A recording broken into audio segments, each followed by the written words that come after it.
Throughout the week, I had multiple conversations with multiple different people using the listening skills I learned from chapter 4. The first listening skill I used was reducing defensive listening. As my partner and I were speaking, we were both being defensive on an issue that we were having. And rather than continuing to defend ourselves and taking their word, like each other's words, as an accusation, we decided to sit down, and instead of escalating the situation further, we talked about it and talked about what had happened rather than attacking one another. They responded more defensive in a way because by bringing up that they were being defensive as well, they became even more defensive, saying, "I'm not being defensive." So they responded not so well at first, but with further evaluating, the situation was resolved better, and they ended up not being as defensive and actually accepting the fact that they were being defensive. One honest takeaway was that it definitely helped. Usually when we both get like that, it just gets more heated and then we just stop talking to each other for a little bit. So it definitely helped that situation.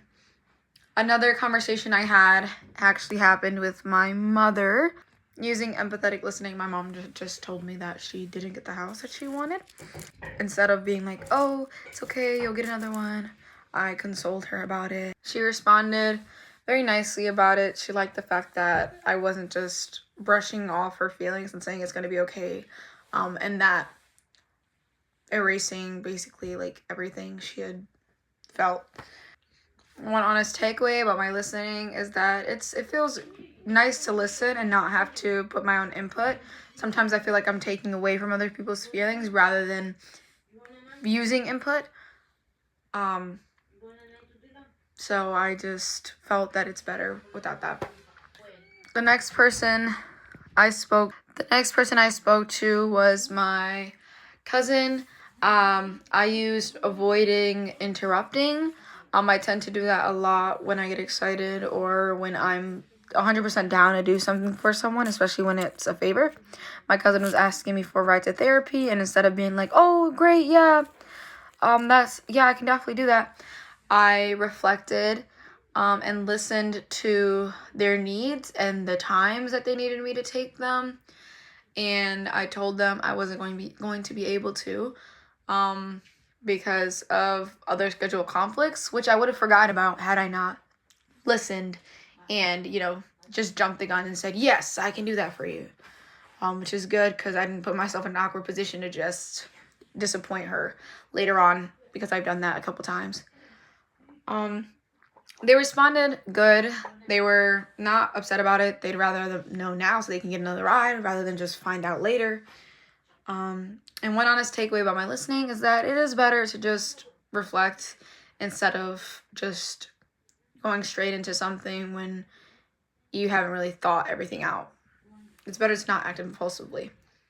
Last conversation I had was with my closest friend. She was telling me about her issues, about an ex-friend in this situation and how she did her dirty.